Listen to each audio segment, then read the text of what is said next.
Ladies and gentlemen, welcome back. AtR podcast. Gio Garcia here, alongside Christian Mosqueda. Back in the building, back for another episode. Chris, welcome back. Yeah, you said it, Gio. Another weekend, man. Another boxing weekend. Nice card. We said early on that it was gonna rival that February card earlier in the year.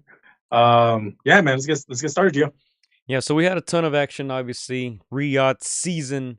David Benavidez headlining versus Anthony Yarde.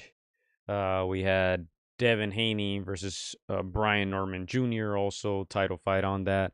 Another title fight, Jesse Ban Rodriguez against El Puma Martinez. Sam Noakes versus Abdullah Mason, which was also uh fight for the title. Let's start with that one there. Unanimous decision for um Abdullah Mason, who becomes the youngest men's active champion at 21 years old. 115, 113 on two cards, 117, 111 on the other, in a very, very entertaining and competitive fight. Abdullah Mason, 20-0 now, 17 KOs, 21 years old. He wins a title at 135 pounds. Yeah, Gio. This was probably the most competitive fight because Abdullah allowed it to become competitive. Fought a fight that his handlers maybe didn't want him to fight, but entertaining nonetheless. Obviously, we know Abdullah Mason can outbox almost anybody in that squared circle, even at 21. But man, what a fight, Gio! Competitive back and forth again. You got to give props to Sam Noakes for staying in that fight and not calling it quits, not succumbing to the pressure. Again, very very gutsy performance from Sam Noakes. What did you think of the fight, Gio? Yeah, very good performance by Abdullah Mason. Showed good power, showed good speed. I love the body work, and yeah, he earned it. Very tough fight to win a belt there. Sam Noakes, as you said, made a good account of himself. He was undefeated, 17-0 coming into the fight, 15 knockouts. But Mason's the real deal. Yeah, I was coming up with nicknames for Abdullah Mason, Gio. I was calling him halfway through the fight Abdullah the Ruler Mason. Again, it just shows even at 21 how polished this kid is. Again, very skilled.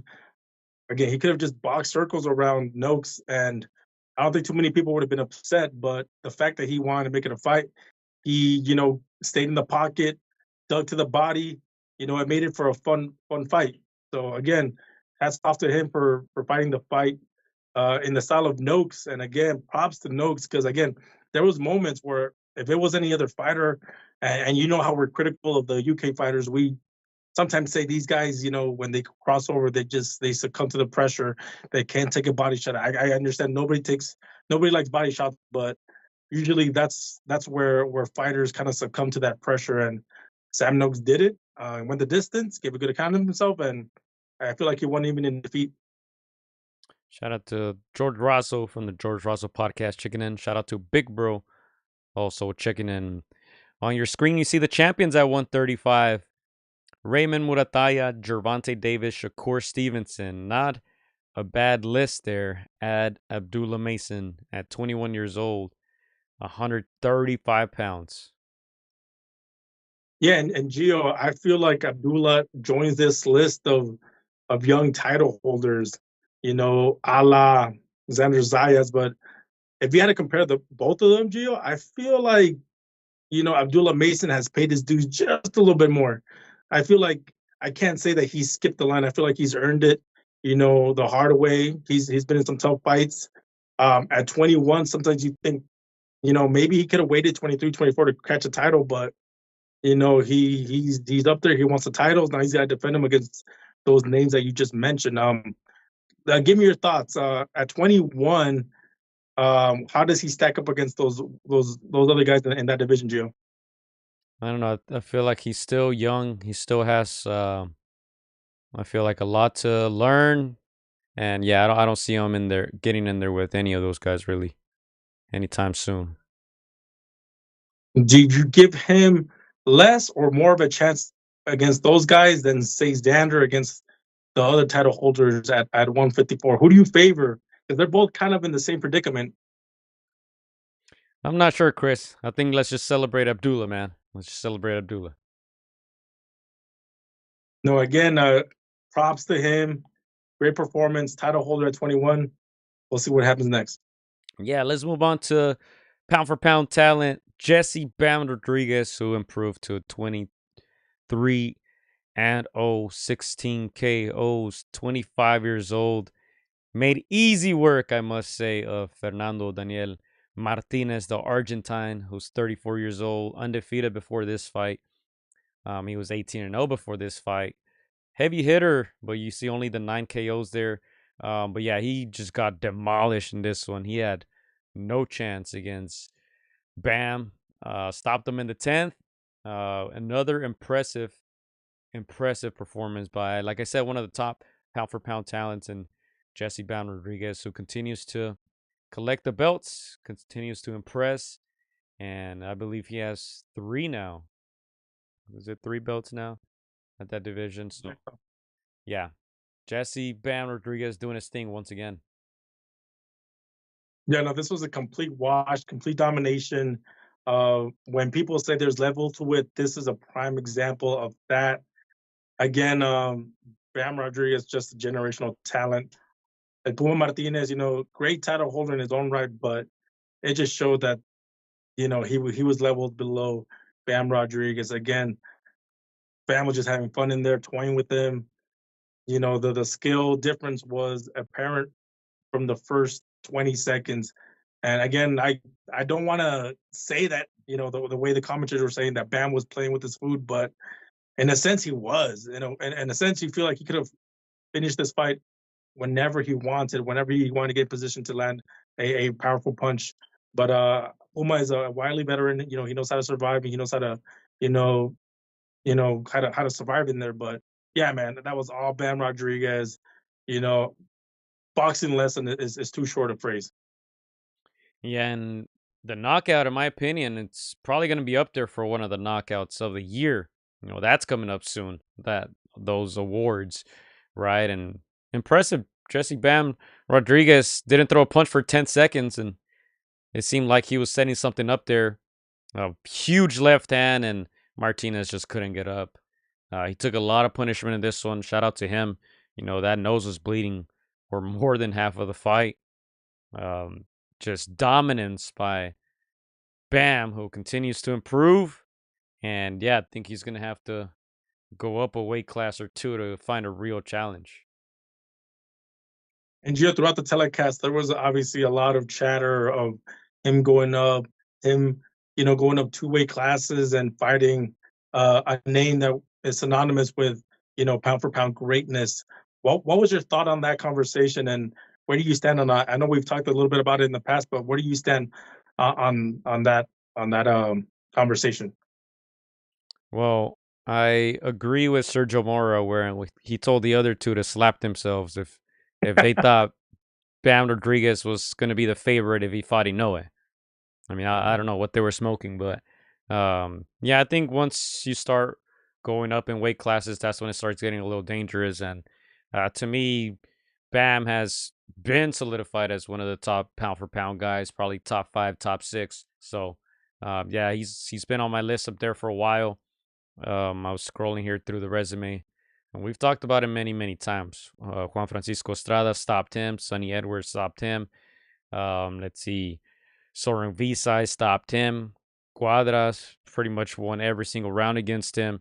So impressive names. He's got some veterans. He's got some legends on there. And when he has opponents like Cafu, like Martinez, he does what he's supposed to do. Outclass these guys and stop them. So yeah, that's what a top pound for pound talent does, and I think Bam has proved that over and over and over again. Yeah, to me, this fight reminded me of the Nomaschenko fights where it's a total wash, total domination. You can see the huge gap in skill level. And just to touch on some similarities, just the footwork, Gio. The footwork is something that a lot of mainstream fans don't pay attention. But yeah, this fight, outside of the punching combination skills, it was the footwork of of Bam, which is very reminiscent of Lomachenko's footwork. So yeah, again, that this fight just reminded me that. And to touch on that conversation, I know we talked about it before, Gio. I don't think it's too far fetched to rule out fight between Inoue and Bam Rodriguez in 3 years, in 2.5 years. Right now, I agree with the Latin Snake with Sergio Mora. Right now, I think it's too soon. I agree with them that you don't rush, somebody that's great into a fight like that, especially when they're this young, especially when time is on their side. So I completely agree with them, but I would not rule out a Bam Rodriguez in 2 years being a slight favorite, Gio. And you can leave your opinion and tell me what you think. But that's a fight that, in my opinion, Jesse Bam Rodriguez would want in the future, just because he's just outclassing, washing. I feel like he's gonna get bored with these kinds of fights, Gio. Yeah, well, I can't talk about 2 years. I can talk about now. So I can ask you: do you think Bam will be the favorite right now against now? Oh yeah, Inoue. Right now, no, but And that's all you gotta say, Chris. It's all good. He's not. right now, That's the no, right answer. but But nothing, I see Chris. But nothing. You're I good. see it being competitive, Gio. I Leave see it it as being is. competitive. Again, there's No one polls mentioned anyways saying, competitiveness, Chris, or competitiveness. We just said he's not the favorite. That's all we said. again, I obviously we don't want to get too ahead of ourselves, but I see that fight being in the near future. Again, Jesse Bam Rodriguez, this guy will fight guys that we would never expect him to fight, and he's doing it at a rapid pace. Yeah. So once again, Jesse Ban Rodriguez improves 23-0 now. Impressive. We had another title fight. Brian Norman Jr. against Devin Haney. Um, Scorecards looking a little weird. 113, 114. One of them, and then the others a little more wide. 111, 116, 110, 117 for Devin Haney. Uh, Norman Jr. went down early in the fight in the second round, and thereafter Haney pretty much cruised through to a decision. That's exactly what we predicted, right? Devin Haney's not a guy who ever shows a ton of power, and uh, you saw, I think, the whole second half of the fight. He didn't really take many risks, a lot of clinching. Um, but hey, at the end of the day, he wins a belt, and this is his third division now. So he bounces back from that Ryan Garcia loss, Chris. Yeah, again, I think this is a fight that we predicted with our minds, with our logic, not with the heart. I was liking Brian Norman, how he carried himself up until fight night, and again, Devin Haney just shows his boxing skill. It's a level 2 or 3 above Norman Jr. Come fight night, they looked about the same size. I would even say Devin Haney looked a little bit bigger. But yeah, man, this is something that we expected. I wouldn't say I expected him to knock Norman Jr. in the second round.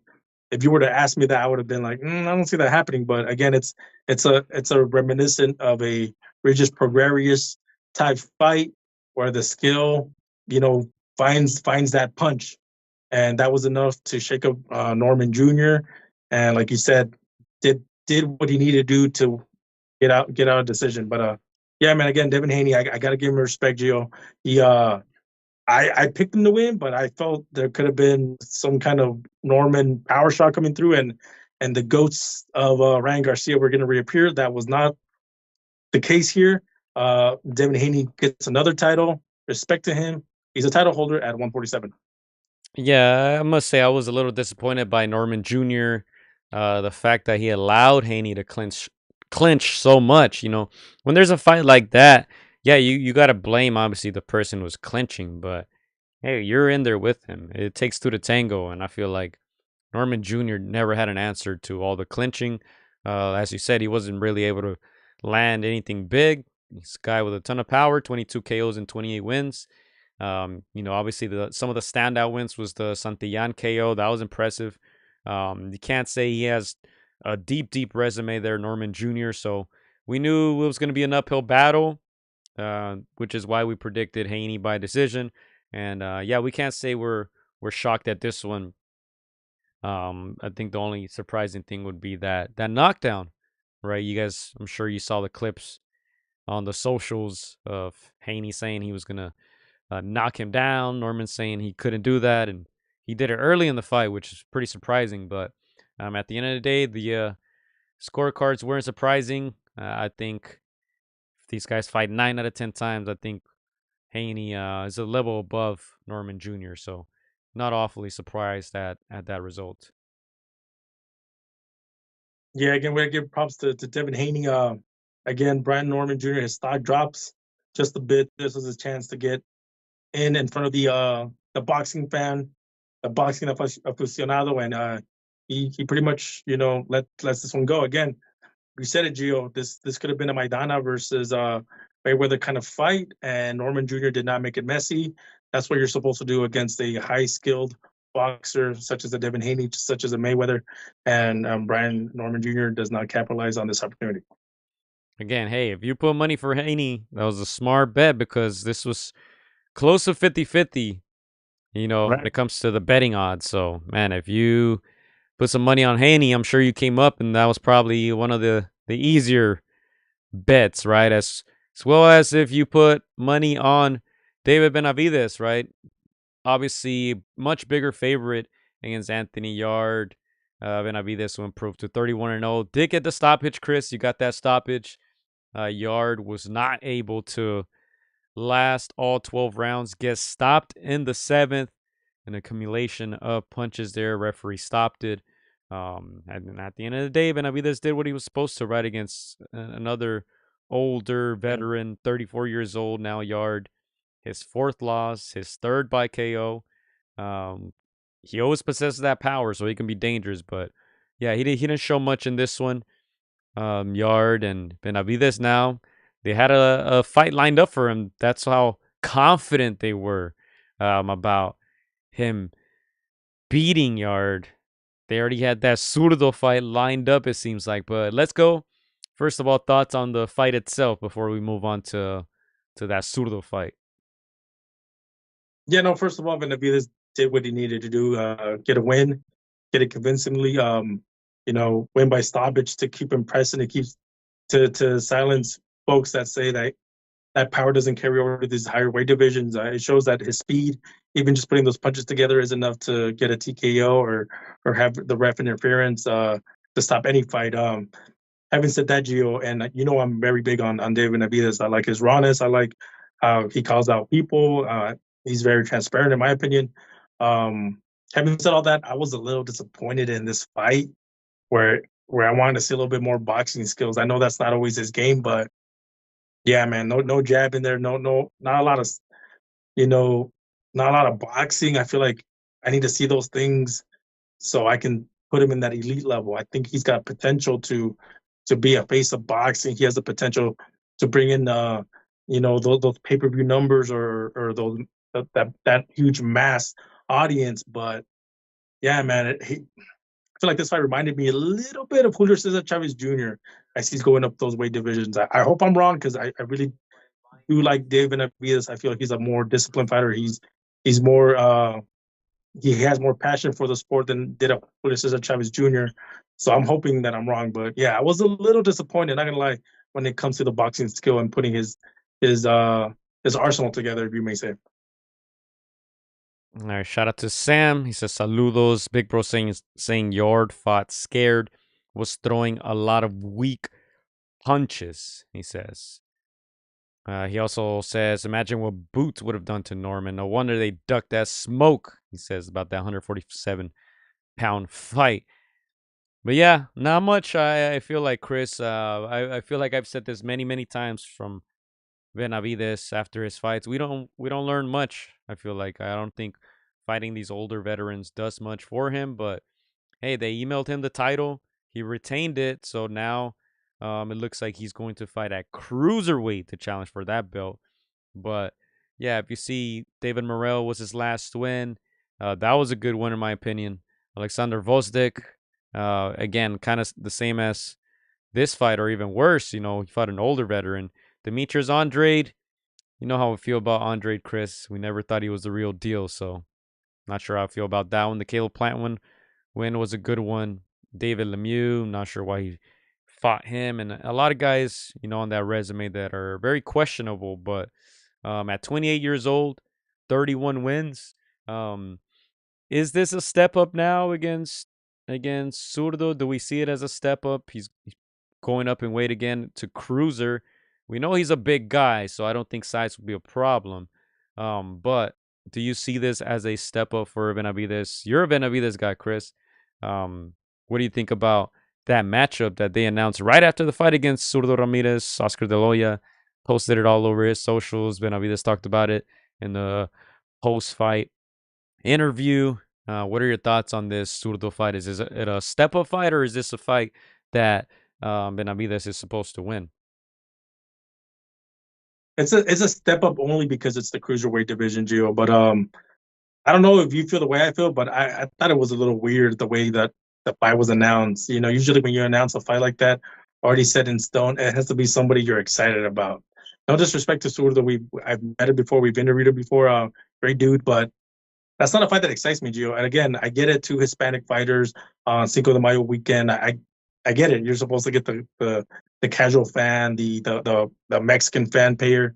I get that, but it's not something that excites me. I mean, you tell me if it excites you, but Zurdo is not very exciting to me, in my opinion. Again, great guy, cool guy, but after that Bebo loss, it kind of showed that there's levels above him, and this fight doesn't really excite me. Obviously I'm still gonna tune in. I'm gonna watch, but I feel like it's not gonna tell me a whole lot. And I want to be, I want to see new things from new layers to Benavidez' game. What about you? What are your thoughts? Yeah, so I'm gonna comment on some of the live chats here, but in my opinion, I was surprised by the announcement, and that's one. Number two, um, I might disagree a little bit, Chris. I'm not a big Benavidez guy, but I think this is good for his name. You know, we know Oscar is gonna promote the hell out of this fight. It's on Cinco de Mayo weekend. Zurdo, he's a recognizable name. Cruiserweight, it's another weight class. It's for a title. So it's not a bad move, as some people here in the chat are saying. Um, it's a winnable fight, says Big Bro. Zurdo ducking that Jaya Pataya smoke, and Benavidez that Russian smoke. So, yeah, very good point. I think Benavidez maybe is finally learning the business of boxing, because he said, man, I'm not facing those Russians. I'm gonna go and make a fight that can be profitable against a Mexican guy. Do it on Cinco de Mayo weekend. So it looks like he made the smarter move. Staying away from the champions at 75, or former champions in the case of guys like Arthur Beterbiev, and fighting a guy at cruiser, which is a winnable fight, like Big Bro says. Um, I think it's a bad move. It won't be a pretty win, if anything, says Sam. Doesn't seem too excited about it. Let me see. Not excited for that fight. Zurdo holding them belts hostage, and we know if David wins, he's not gonna fight Opetaya, so that's weak. Yeah, it seems more like a business move more than anything. I'm not too mad at it, but yeah, it just means that we won't see the champions face the other champions. Yeah, you're right, Gio. Business wise, it makes sense to grow his name. Again, a title in a different weight division, in front of millions of Hispanic eyes, Mexican American eyes. It makes sense. It's not a bad move, and I hope I'm wrong, Gio. I hope usually when you get two Mexican fighters, you get a nice style fight. Hopefully, I'm wrong, and we do get a good fight, a good scrap from this fight. So it's happened in the past before where we've expected very little fights and sometimes it delivered. So hopefully that is the case. Hopefully we get some warrior kind of fight.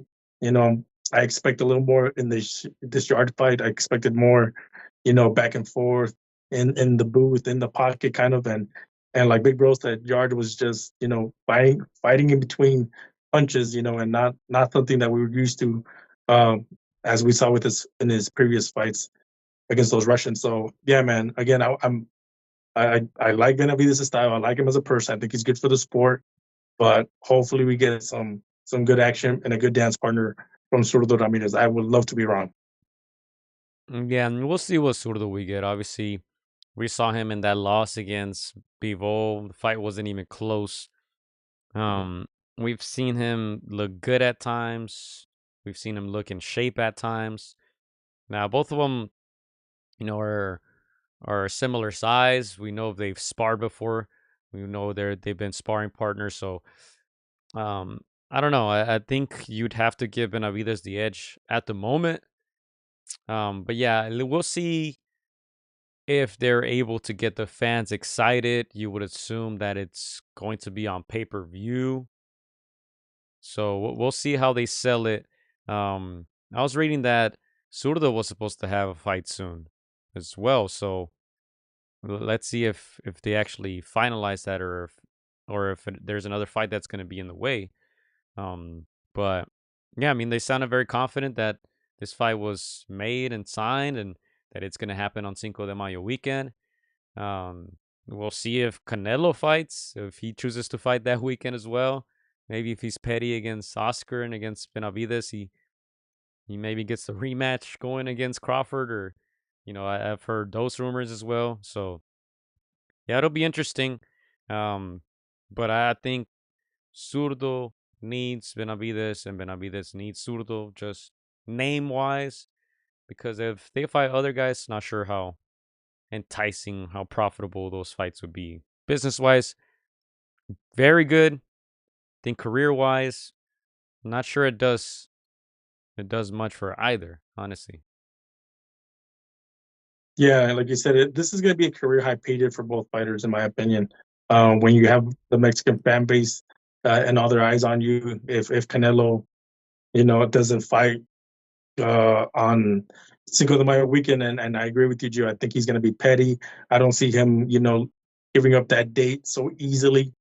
I think the pride is there for Canelo. I think, he does not want to go away after a loss against Crawford and just go off into the sunset. So I'm excited to see what happens, what kind of drama happens there. Again, Cinco de Mayo weekend, it's going to be exciting. Again, this is a great fight also for Zurdo Gio, because a winner of Benavidez, and he will get the respect of the Mexican faithful. So, yeah, man, there's a lot. There's a high risk, high reward in this kind of fight. Even though we're not as excited, I feel it could be more excited than what I'm giving it credit for. Yeah, and look, here are the names at 200 pounds and at 175. So obviously, Dimitri Bivol had all the belts. They snatched that WBC from him, but he was the undisputed champion at 75. David Benavidez now has the WBC. And then at cruiser, Baru Jack, Gilberto Ramirez has two, and then Jai Opetaya has one. Yeah. So those are some of the possible matchups there, some of the possible names. They choose to fight each other. Um, we'll see. I wasn't too mad at it, but I can see why people wouldn't be excited with that announcement. And I agree, it was a little weird. It was a little weird that they just said it like that out in the open. Yep, we're fighting this guy next. And it's not very common. What was the other fight where they called out? I think at the fight ready, and the fighter came out. I think it was Triple G, right? Not sure if it was Canelo. I don't know if it was Chavez Jr. I don't know if it was Chavez Jr. Canelo, but that one made a little bit more sense, even though it was also a little weird. But yeah, man. Again, I just hope I'm wrong, and I hope we get a nice little back and forth phone booth for however long it lasts. Again, it's a great opportunity for both guys to raise their stock with the Mexican fan base, and yeah, man, nice little career paydays for both. Didn't realize they took the Beebles belt and emailed it to Benavidez. Yeah, they snatched those belts quick. They took one of Usyk's, right? Which one did they take? They Yeah. took the WBO. Look, they already claimed that one, Fabio Wardley, by defeating Joseph Parker. Yeah, they take those quick. The thing is that they want to get those fees, right? They want to get those fees right away, but it's a whole nother story, man. But again, Gio, Hey, and really make good card. headlines too, and make headlines. They want us to Yeah, talk about them. yeah. But let me ask you, Gio. Obviously, we're hyping up this card a bit. What would you give this whole fight card um on a scale of from A to F? You could add some minuses and plus if you like. I'll give it a B minus. I did like the Abdullah Mason fight, as Big Bro said, fight of the night. That was a very entertaining one, and very cool to see Abdullah Mason at 21 win that belt against a tough opponent. Shout out to him and the Brits. Obviously the Bam Rodriguez fight, man. Anytime Bam is on the card, we know it's going to be entertainment, and he did not fail. I like that. The Norman Jr. Against Haney fight, disappointed a little bit. That was supposed to be a very good fight, but I like that it was a title fight and that we get to see some movement there at 147 pounds. And then obviously Benavidez headlining. You could have had Haney headline, you could have had Bam headline, but they chose that fight. At the end, probably wasn't the most entertaining fight, but I feel like they had enough on that undercard to make this overall very good card. A card where there were 4 fights that we were really looking forward to, and I don't think it disappointed. But I'd give it a B minus. Atmosphere wasn't bad either. We heard the Brits, we heard the Argentines, Chris, in the crowd, so even that played a part in it. Yeah, I agree. I give it a B or a B minus. It started off hot with Abdullah Mason and Noakes there in the action, but I feel like, fight by fight, it just started losing a little bit more. Again, no disrespect to the Bam Rodriguez Puma fight, but that was a complete wash. So if it was a little bit more competitive, I would have kept that grade A up there. But yeah, again, there was a bunch of big names, so it gets a good rating. But competitive wise, I feel like it started lacking from Bam and on. So again, overall good card. Again, shout out to Big Church for putting these kinds of fights together. Shout out to everybody that went to Saudi Arabia. We know that they were fighting up until like 5:30, 6 a.m. So crazy hour to give us those fights over here and Pacific time in the States for the UK fans. So yeah, I mean, again, a great overall card. Not mad at it. We'll continue to support these kinds of events, Gio. Yeah, and don't forget Arthur Beterbiev was supposed to be on this card, Yeah. and then he pulled out. So, yeah, that would have been cool to see as well. But yeah, not a bad card there. We appreciate, like you said, the time. We didn't have to, watch the main event at noon over here, so got to watch it a little more closer to prime times, about around 6 p.m. I think was that main event. So, not a bad card.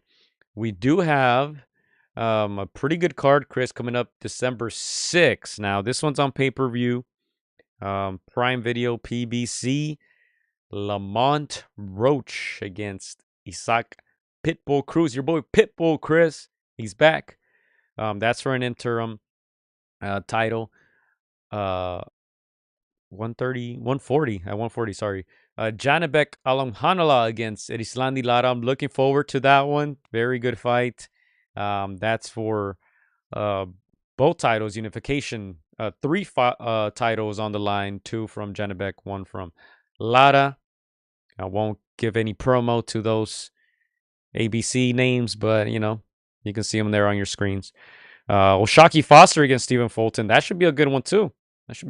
Honestly. That's for a belt. Jesus Ramos against Shane Mosley Jr. Good fight, man. Good fight. Frank Martin is fighting Rances Barthelemy, veteran. He should get that done, I feel like, pretty quickly. And yeah, that's a good overall card right there. That's looking good. December 6th is that one. Yeah, no, that looks like a good card, Gio. Again, some very recognizable names, respectable names. Again, some crossroads fights there with Shea Mosley Jr. and Ramos. I can see Ramos getting the skill advantage there, but hey, you can't overlook Mosley Jr. He's a veteran in there, so never know. And yeah, again, this is some great names, Gio. Some good names. You know how I feel about people. Cruz, it's just a style. I wouldn't say he's gonna beat every guy that they put him in there against, but he's gonna give a fight and a to anybody in there. So I'm excited for that card, Geo, December 6th. Yeah, man, just shelled off $60 for this past fight. Not mad at it, but I gotta move carefully, man. We got to budget ourselves, Geo. Yeah. Not PPV worthy, says Big Bro. Decent card. He said, "How much is that? Is it PPV?" Yeah, it's pay per view. I'm not sure. We'll check it next week, but yeah. Come on, PBC, man. Come on, man. I got the DAZN free trial, Gio. I know they started cracking down on those other links, man. But yeah, man. I'm excited for that fight, and we'll see that pay per view. We'll see if it's in the budget, man.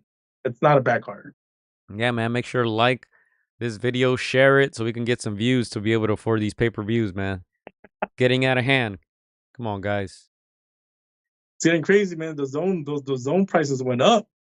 Talking to Big Bro about that, I was like, deciding. I was like, I gotta pay for this fight, man. It's David, it's Bam. That Norman versus Haney, that's gonna be intriguing. So I had somehow I convinced myself $15 each fight. There's 4 main events. Why not?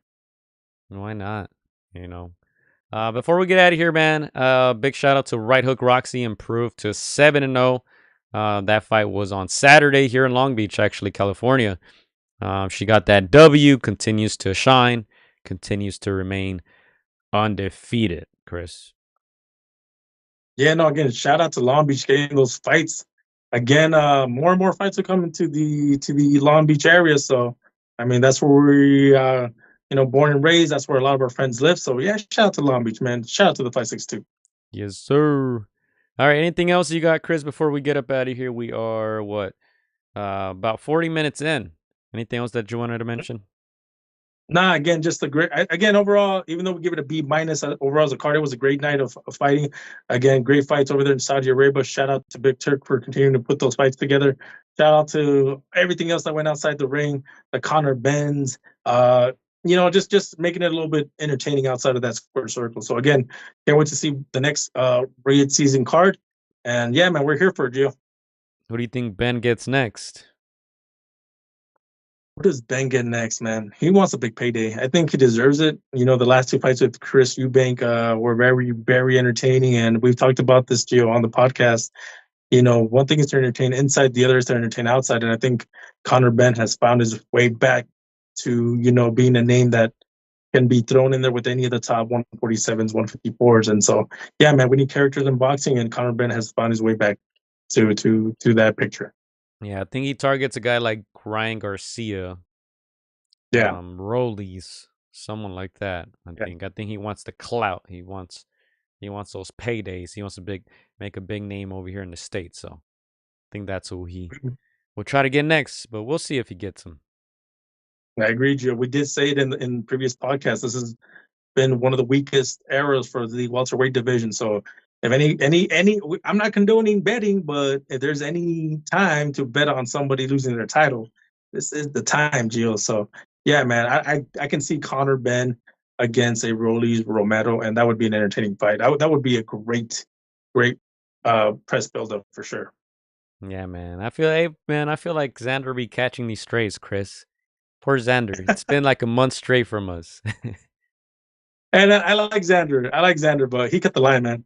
And again, man, show me how to cut the line because we need to get to the top. So, Big Turk, if you hear us, man, we're getting to the front of the line, man. We're right there with Xander. Let's go. What do you even say at that point? If Xander says, "Hey man, he let me cut in front," and then the person behind says, "Yes," like, "Oh man, what do you do? What do you do? You kick them both out?" Like, no, I'm just let them be, man. Let them be. Enjoy it, Xander. Enjoy it. Let's see how much he can improve from now until those big fights. I mean, some people will say the next one is a big fight, right? It's a unification bout, but we'll see, Xander. We'll see. One day, I'm sure you'll stop catching these strays, man. One day. If we ever run into Xander, he says like, "Hey, you tell me I cut the line." I'll be like, "Yo, let me explain myself though. There's some logic behind it, Xander. I mean, no disrespect, but there's some logic behind it." Hey, Shout out to Xander. He's a good guy. But yeah, man, I'm excited to see what happens in that 154-pound division, man. It's like this is the first podcast we don't name too much of that division except for Xander. So shout out to Xander for being a good sport and catching these trades. I I hope I'm there when that conversation happens. Uh, There's been some moments with certain fighters, Gio. We'll talk about it in the next podcast. But hey, again, we it's all love. It's all love. It's all love. you gotta be honest, man. You gotta be honest. Come on, man. You gotta be honest. But yeah, I think that's it for today. Thank you guys for keeping that chat lit. Thank you guys for watching this live, for watching this on replay, however you watch it. Thank you guys for watching. Thank you for listening. Hit that sub button if you're not subbed. Hit the like button as well. Like we said, we're trying to get some views, man. Trying to buy these pay-per-views, man. These guys are reaching into our pockets, man, taking our bank. Dude, we're gonna start a pot like somewhere here in the corner, like donate to the next pay-per-view. That's how we're gonna do it, Gio. It's the only way, man. It's the only way to do it nowadays. And shout out to the UK fans, man. Shout out to Noakes, man. You guys gave a good account of themselves. So shout out to the UK fans for staying up and making the trek, man. I know you guys be flying to Saudi, man. I seen y'all out there. That's a quick trip, man. Yeah, he's a tough lad, Noakes, for sure. Tough lad. Peace, mates. Anything else, Gio? That's it. That's it. Peace. Let's go, mates. We'll be back soon. Let's go, Devin. Good stuff, Devin. Vámonos. VMC. Peace. Hola amigos, soy Juan Pastor Gallo Estrada. Quiero mandar un saludo para mis amigos de Contra las Cuerdas.